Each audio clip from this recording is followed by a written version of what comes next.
of November.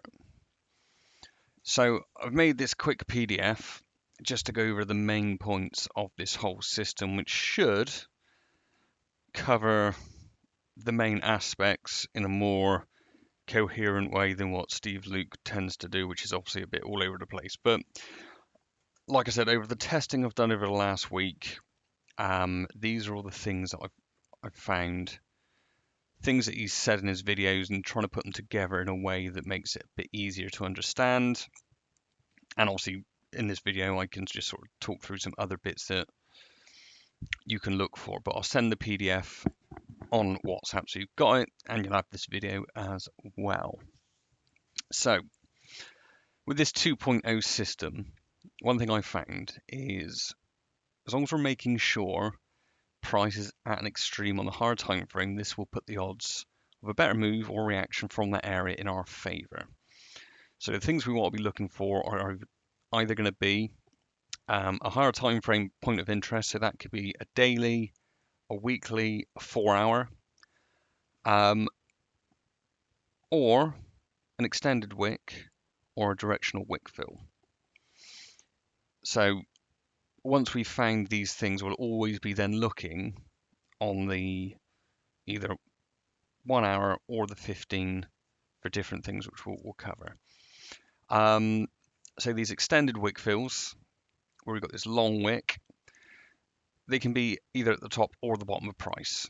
Again, ideally we want to see what direction price is going. So in this example, it's all bearish. So again, if we're in a bearish leg, ideally we know that when we're in the premium, that's going to be the best place to look for, but at least we've got a bit of context now of things we can look for in the premium.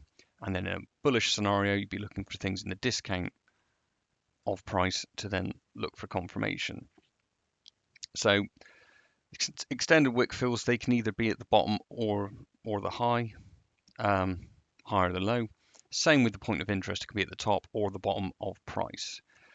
Generally, from what I understand, the directional wick fill, when we have a large wick and then you're waiting for a price to fill that wick, they will be in a bullish scenario at the bottom of price, and in a bearish scenario, that'll be at the higher price, but I've done a slide on that as well. And all of these things on the higher time frame, we're going to be looking for confirmation on the 15-minute. So extended wick fills, directional wick fills. So as a rule, the extended wick fill have wicks that are larger than the candle body. In this example, price fully fills this large wick. So we can see that the size of this candle, massive wick, and as I've written here, when candles leave a massive wick, if price is able to fill the wick in the right context and market direction, this would be a great place to look for a position, I should have said, on the lower time frame. So again, we're waiting for price to come and fill this, and then we'd look down on the lower time frame. So there will be times when price doesn't fill the wick completely, but if we can see this, you can already get down to say like the 1 hour, see if there's a order block point of interest in here, or for example, another example of either an extended wick on a lower time frame or a directional wick on a lower time frame. So it's just you're looking for certain things within this. The biggest thing is you can see this massive wick, so that gives us ideas to think, well, if price can come up here, this would be a best place to sort of look for a sell. The directional wick fill can be a signal of a change in direction of price. So once the wicks have been filled, you'd wait for price to come back to the candle bodies, then look for confirmation. So again, this could be a 1 hour point of interest, a lower time frame extended wick fill, or a 15-minute point of interest, and then price coming in, giving you confirmation. As I've written here, in a bullish scenario, directional wick fill will form at the bottom end of price with big wicks to the upside, and in a bearish scenario, directional wick fill will form at the top end of price with big wicks to the downside. So again, see price is pushed up. When we see a pullback, got this large wick here. So if price is able to fill this on the higher time frames, this is a daily, you're then looking at the bodies of the candles here for price to come back in, and then again you'd be looking down, looking for something that makes sense, point of interest, large wicks that are waiting to be filled, and then confirmation of that.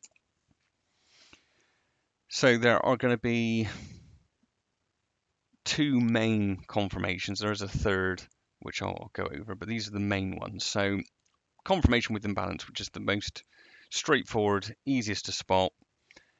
Price comes down into your point of interest. So we've had a strong reaction here. So what we're waiting for is the next candle, ideally, to engulf this to show that price is really rejecting this area. So the next candle comes up. From the high of the wick to the body, there's that imbalance. You'd set a limit order on the high there, cover the low to go long. Vice versa in a bearish scenario. Example with no imbalance. This is from the NASDAQ trade yesterday. So again, it taps into a 1 hour point of interest, and that candle engulfs the previous candle, showing that price is losing the bullish momentum. But then price pulls back up, pushes a bit further. At this point, when there's no imbalance left, you're looking at the top of these bodies to enter. So price may push a little bit further, but ultimately it should, in good scenarios, have a nice reaction like we've got here. So again, imbalance, no imbalance. And this could be lots of wicks, could be the bodies.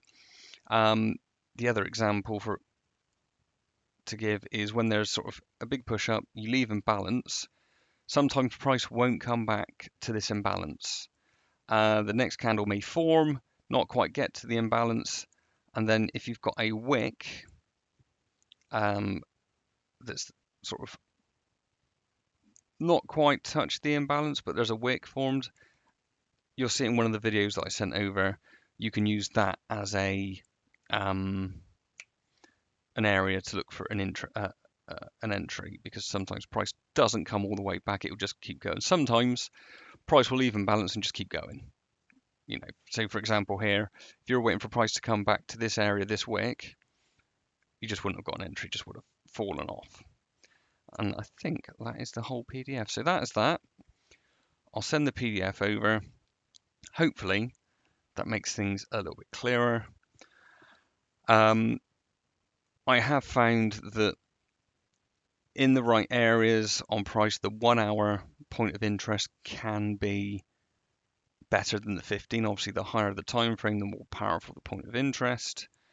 And what I'll do tomorrow is try and go over some examples where just using the, say for example, daily, 4 hour, 1 hour, there's plenty of times on the 1 hour where price will give you these type of entries, these type of entries, and because it's the hourly, you can sort of get your order in and just wait. Because you're on the hourly time frame, it's going to take an hour or two for it to hit your entry. And then again, if you're looking for 2 or 3 hour, you can probably do that as well.